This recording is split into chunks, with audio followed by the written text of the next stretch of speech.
In medieval France, whispers of a secret chamber spread fear among the faithful. Those who defied the crown vanished, leaving only questions behind. Few dared to speak of what awaited inside, and fewer ever returned to tell the tale. Guys, can you help me to hit 1,000 subscribers on this channel? And it's my dream, sorry for interruption. It's humble request. Let's jump into the video. Louis IX, later canonized as Saint Louis, was born in 1214 to King Louis VIII and Blanche of Castile. His early years were shaped by the influence of his devout mother, who ensured a strict upbringing focused on religious discipline and courtly etiquette. He ascended to the French throne in 1226, at the age of 12 after his father's death. Blanche of Castile acted as regent during his minority, maintaining political stability and defending the kingdom from both internal factions and external threats. Louis's early reign involved consolidating royal authority over the French nobility. He strengthened the central administration by appointing loyal officials, reforming taxation, and curbing the power of rebellious barons. Education and religious guidance played a central role in Louis's governance. He was well versed in theology and canon law, often seeking advice from church officials to align his policies with Christian principles. During his reign, Louis implemented legal reforms that standardized justice across France. He established the Parlement of Paris, which served as a high court to hear appeals, ensuring that royal law had precedence over local customs. Louis IX engaged in foreign diplomacy with notable skill. He negotiated treaties with neighboring kingdoms and sought to expand France's influence in Europe without resorting to constant warfare. Religious devotion defined much of Louis's public and private life. He was known for personally attending church services, participating in religious processions, and funding the construction of abbeys and churches throughout the kingdom. The king also launched 2 crusades during his reign. The Seventh Crusade began in 1248, with the stated aim of defending Christendom in the Holy Land and asserting France's influence among European monarchies.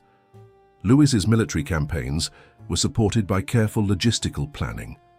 He ensured that supplies, finances, and manpower were organized meticulously, reflecting his belief in discipline and order both in warfare and in governance. In domestic matters, Louis IX focused on welfare and social stability. He established hospitals and charitable institutions, demonstrating a commitment to public service and moral responsibility as a ruler. Throughout his reign, Louis IX maintained a reputation for personal integrity and piety. Chroniclers of the period frequently emphasized his fairness, honesty, and dedication to justice as central qualities that defined his kingship. He cultivated a network of advisors who combined secular knowledge with religious counsel. This approach enabled him to navigate complex political situations while maintaining moral legitimacy in the eyes of his subjects. Louis IX also promoted education and literacy among the clergy and nobility. By encouraging scholarship, he sought to ensure that future leaders and administrators were informed, competent, and aligned with Christian values. The king's rule was marked by careful management of France's economy. He implemented standardized coinage, encouraged trade, and regulated markets to stabilize prices and reduce corruption in commercial practices. Religious uniformity was a significant concern for Louis IX. He endorsed measures to suppress heresy, not merely as a political tool, but as a reflection of his belief in the necessity of preserving the moral and spiritual fabric of the kingdom. His reign lasted over 3 decades, during which he balanced the demands of governance, diplomacy, and personal devotion. Louis IX's policies laid the groundwork for a stronger, more centralized French monarchy. Louis IX's influence extended beyond France. His approach to justice, piety, and governance became a model for other European rulers. Ambassadors and chroniclers frequently cited his court as a standard of moral and administrative excellence. The king's court maintained strict protocols and ceremonial observances, reinforcing the dignity of the monarchy. His personal example of devoutness and adherence to law created a culture of discipline and respect among courtiers and officials. Louis IX's reputation was not only political but moral.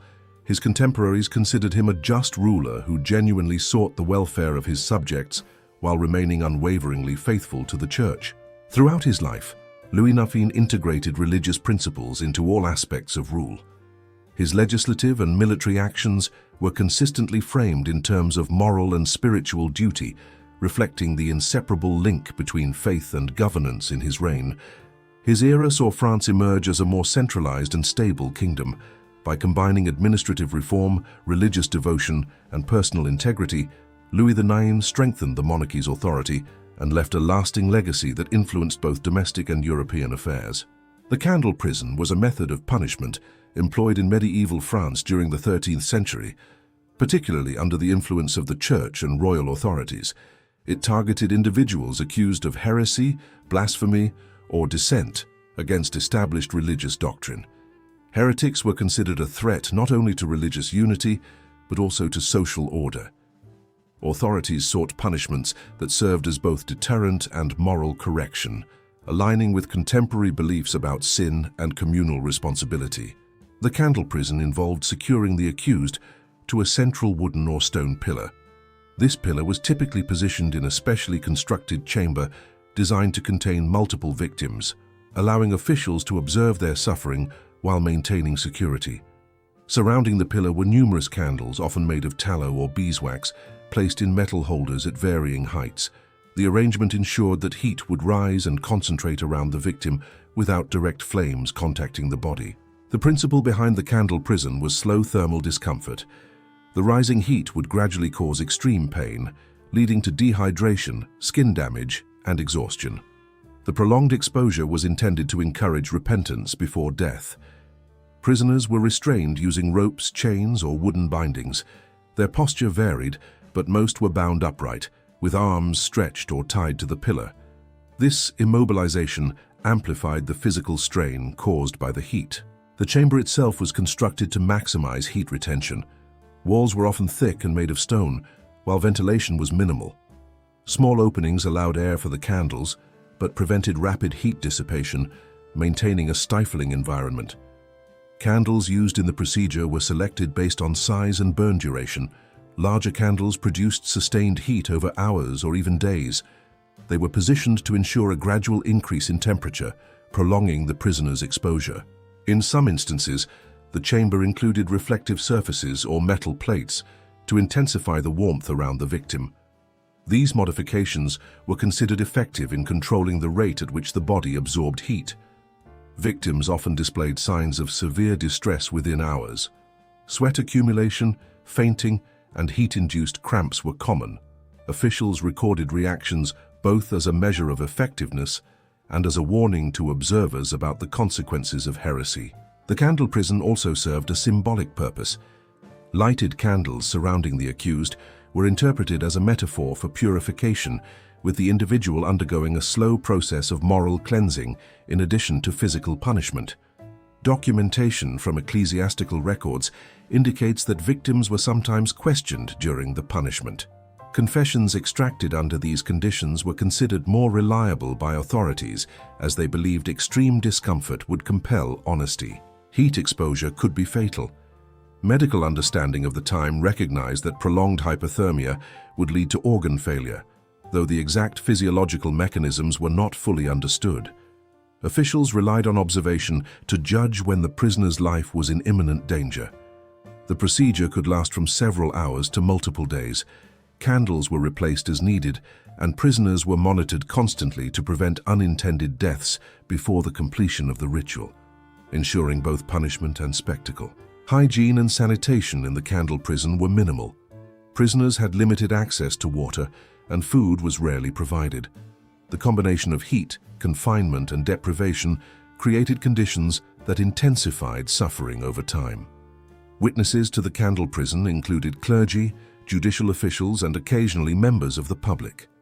The presence of observers reinforced the punitive and deterrent aspects, emphasizing communal accountability for adherence to religious norms. Chroniclers of the period described the procedure in detailed accounts, noting the physical deterioration of victims and the careful orchestration of the punishment. These accounts served both as legal records and as instructional guides for officials administering justice. The use of the candle prison was often combined with other judicial measures. Accused heretics might undergo trial, interrogation, or public shaming before being subjected to the chamber, reflecting a structured approach to religious enforcement. Psychological effects on victims were profound. The constant heat, isolation, and awareness of observers contributed to fear, anxiety, and mental exhaustion. Authorities considered this mental strain an integral part of the punishment. Candles were not merely tools of heat, but also symbols of illumination. Officials justified the method as a form of divine retribution, asserting that the faithful would witness the triumph of orthodoxy over deviance. Historical records indicate that the candle prison was used intermittently rather than universally. Its employment depended on local authorities, the severity of accusations, and the perceived threat of heretical movements within specific regions of France. Maintenance of the candle prison required specialized knowledge. Officials overseeing the chambers were trained to manage candle placement, monitor temperature, and adjust conditions to ensure prolonged discomfort without accidental fatality. The architecture of chambers varied. Some were large communal rooms, while others were smaller individual enclosures. In all cases, the focus was on isolating the accused from cooling influences and ensuring uniform exposure to the rising heat. Medical observers occasionally noted the effects of prolonged heat on prisoners, describing symptoms such as skin blistering, delirium, fainting, and dehydration. These reports influenced the regulation of candle placement and exposure duration. Surviving victims were rare. Those who endured the candle prison and survived often suffered long-term physical effects, including scarring, chronic pain, and heat-related illnesses. Some became cautionary figures, their experiences recounted to deter dissent. The psychological impact extended to the community as well. Public knowledge of the candle prison reinforced social conformity and adherence to religious laws as individuals witnessed the severe consequences of heretical behavior. Officials documented each case meticulously. Records included the identity of the accused, nature of the heresy, duration of exposure, and outcome. These documents were preserved as legal precedent and moral instruction for future generations. In some regions, modifications to the candle prison were introduced. Variations included altering candle size, using additional heat sources, or constructing chambers with specific angles to intensify thermal exposure. These adjustments reflected experimentation aimed at achieving consistent results. The candle prison remained a feature of French punitive practices for several decades. Its use coincided with broader efforts by both monarchy and church to suppress dissent, enforce orthodoxy, and consolidate centralized authority. Officials justified the method as both corrective and preventive. By targeting heretics, they aimed to protect the population from perceived spiritual contamination, ensuring that deviations from religious doctrine were publicly addressed and morally corrected. Surviving narratives from the period emphasized that the candle prison was rarely applied indiscriminately. Authorities were selective, often reserving the punishment for high-profile cases or individuals whose actions were seen as particularly threatening to religious and civic stability. The effectiveness of the candle prison was debated even in contemporary sources. While some argued it successfully deterred heresy, others noted its brutality and potential to create martyrs, highlighting the tension between enforcement and social consequences. The practice illustrates the intersection of religion, law, and punishment in medieval France. It reflects how authorities conceptualized justice, moral correction, and the enforcement of communal norms through structured, often extreme measures. Historical study of the candle prison provides insight into the methods used to maintain orthodoxy and control dissent. Analysis of records, architectural remains, and contemporary chronicles enables scholars to reconstruct the procedures, outcomes, and societal implications of this punishment. The candle prison exemplifies a calculated approach to punishment that combined physical suffering, psychological pressure, and symbolic meaning. It demonstrates the medieval understanding of justice as inseparable from moral and religious duty. The survivors of the candle prison were rare, and their physical condition often reflected severe, lasting damage. Many suffered chronic pain, skin scarring, and heat-related illnesses, reducing their ability to participate fully in society.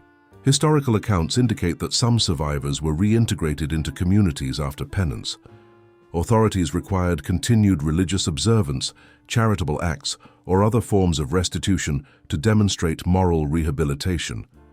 The mortality rate among prisoners varied depending on exposure duration, chamber design, and health prior to confinement. Officials monitored conditions to avoid immediate death, emphasizing punishment over execution in most cases. For those who perished, their deaths were recorded in church or municipal archives. These accounts often included the crime, duration of punishment, and official justification, serving both legal and didactic purposes. The candle prison influenced perceptions of justice and orthodoxy within medieval France. It served as a tangible warning that deviation from sanctioned religious beliefs carried significant personal risk. Families and communities of victims were affected socially and economically. Loss of labor, social stigma, and the psychological impact of witnessing prolonged punishment contributed to wider consequences beyond the individual. The practice reinforced the authority of both secular and ecclesiastical institutions. Public awareness of the candle prison underscored the reach of royal and church power and their capacity to regulate moral and religious behavior. Chroniclers and legal documents frequently emphasized the procedural aspects of the punishment. These descriptions focused on adherence to protocol, meticulous monitoring, and controlled exposure, highlighting a systematic approach to enforcement. The candle prison also shaped cultural attitudes toward heresy. Literature, sermons, and instructional texts referenced the method to illustrate the dangers of dissent, reinforcing conformity to religious and societal norms. In regions where it was employed, the practice had a deterrent effect. Individuals accused of heretical behavior were more likely to recant or seek forgiveness to avoid the structured suffering of the chamber. Authorities continued to refine techniques associated with the candle prison over time. Adjustments to candle placement, chamber design, and monitoring procedures were made to ensure consistent outcomes and minimize accidental fatalities. The social memory of the candle prison persisted in local histories and oral traditions. Stories of suffering were recounted for generations, maintaining awareness of both the consequences of heresy and the authority of ruling institutions. Medical observations from the period contributed to understanding the effects of prolonged heat exposure. Chroniclers noted symptoms such as dehydration, fainting, delirium, and eventual organ failure, informing the management of subsequent cases. Religious and moral justification for the candle prison remained central. Officials framed the punishment as a path to spiritual purification, portraying the suffering as both corrective and redemptive, in line with contemporary theological thought. The chamber's symbolic significance extended to public rituals. It visually demonstrated the triumph of orthodoxy over dissent, reinforcing moral authority and deterring potential challenges to religious and secular governance. Despite its perceived effectiveness, some contemporaries questioned the practice. Critics noted the extreme suffering, potential for martyrdom, and ethical considerations, highlighting an ongoing tension between enforcement and moral responsibility. Historical research shows that the candle prison was phased out gradually. Changes in legal practices, theological perspectives, and attitudes toward corporal punishment contributed to its decline in the late medieval period. Archaeological studies of surviving chambers provide insight into construction methods and materials. Stone walls, metal candle holders, and ventilation techniques reveal the meticulous planning required to maintain controlled heat exposure. The candle prison serves as a case study in the intersection of law, religion, and social control. Its use illustrates how authority was exercised through a combination of physical punishment, psychological pressure, and moral symbolism. Records indicate that the method influenced other forms of slow punishment in Europe. Officials adapted principles of gradual heat, confinement, and symbolic suffering to different judicial and religious contexts. The legacy of the candle prison extends to modern historical analysis. Scholars examine its procedural detail, societal impact, and symbolic meaning to understand medieval approaches to justice, morality, and religious conformity. Victims' experiences highlight the human consequences of institutionalized punishment. Personal suffering, communal reactions, and long-term social effects contribute to a nuanced understanding of medieval punitive practices. The method also demonstrates the medieval belief in proportionality between moral wrongdoing and physical suffering. Authorities sought to match the intensity of punishment to the perceived severity of heresy. Documentation and chronicles indicate that officials emphasized fairness within the structured procedure. Despite its brutality, adherence to set protocols was considered essential to maintain legitimacy and prevent accusations of arbitrary cruelty. The candle prison reinforced social hierarchies by differentiating between common criminals and heretics who were seen as a threat to moral and spiritual order. This distinction underscored the interconnectedness of law, religion, and governance.